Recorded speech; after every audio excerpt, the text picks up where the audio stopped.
Halo semuanya, selamat malam. Kami dari kelompok 1 studi kasus mata kuliah bank dan lembaga keuangan dengan saya sendiri Trestriono Saya Bimana. Saya Rosa Putra. akan mempresentasikan analisis mengenai tekanan ekonomi makro serta bagaimana respon kebijakan dan dampaknya terhadap sektor real maupun keuangan. Ya, dalam studi kasus kali ini kita dihadapkan pada situasi ekonomi makro yang cukup menantang, di mana terjadi pelemahan nilai tukar rupiah, lonjakan inflasi barang impor, hingga tekanan berat di pasar saham nasional. Ya, tepat sekali Mas Roy. Dan untuk meredam hal ini, Bank Indonesia sebagai otoritas moneter telah mengambil beberapa langkah strategis. Nah, langsung saja kita bedah pertanyaan pertama, yaitu apa saja tugas dan intervensi yang telah dilakukan oleh Bank Indonesia. Silakan Bang Rio. Nah, di tugas kali ini yang pertama yang paling krusial adalah intervensi nilai tukar rupiah berdasarkan data Amerika Serikat pada per 10 Juni 2026. Rupiah melemah drastis hingga menyentuh angka 18.141 per dolar Amerika Serikat. Angka ini tentu jauh di atas target APBN yang sebesar 16.500 rupiah. Nah, untuk mengatasinya, Bank Indonesia secara aktif melakukan intervensi baik di pasar spot maupun di pasar domestik atau di NDF guna menstabilkan pergerakan kurs tersebut. Langkah kedua berkaitan erat dengan yang disampaikan oleh Mas Rio, yaitu pengolahan cadangan devisa untuk meredam gejolak depresiasi mata uang ini. Bank Indonesia mengoptimalkan penggunaan cadangan devisanya. Hal ini terlihat dari penurunan posisi cadangan devisa dari 156,47 miliar dolar pada Desember 2005 menjadi 144,90 miliar dolar pada Mei 2020 selesai. Dan tidak hanya itu, langkah ketiga adalah penerapan kebijakan moneter dan pengendalian inflasi.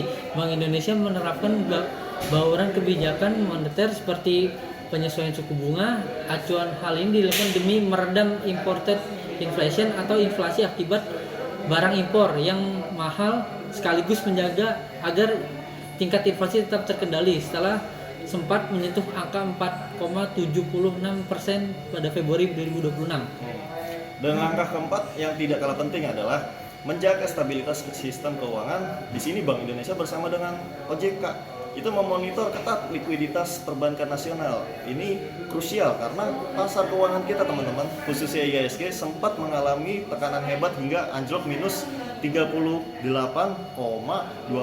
ke level 5.342.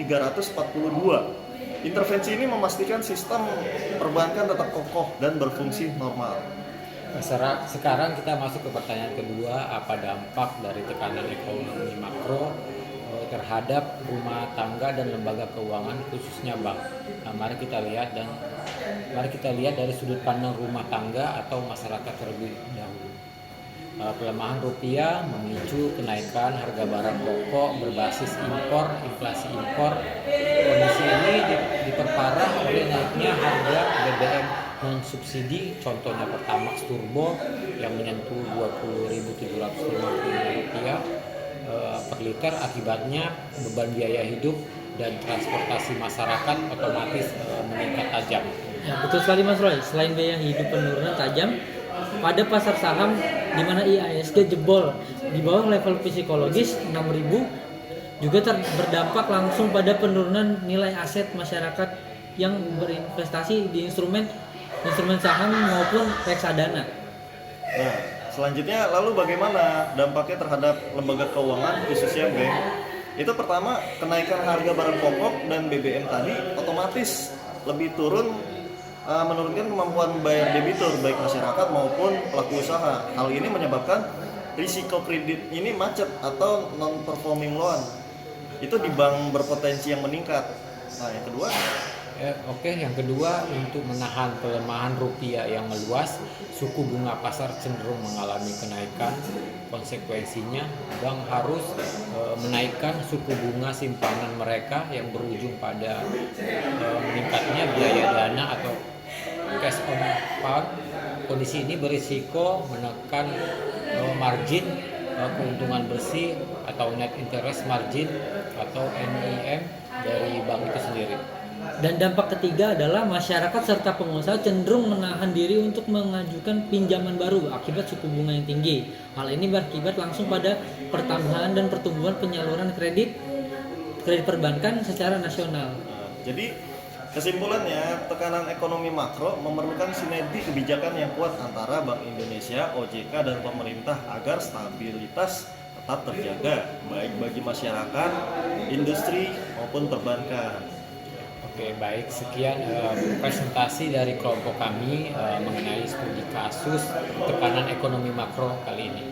Oke, terima kasih. Sampai jumpa dan tetap semangat. Terima kasih.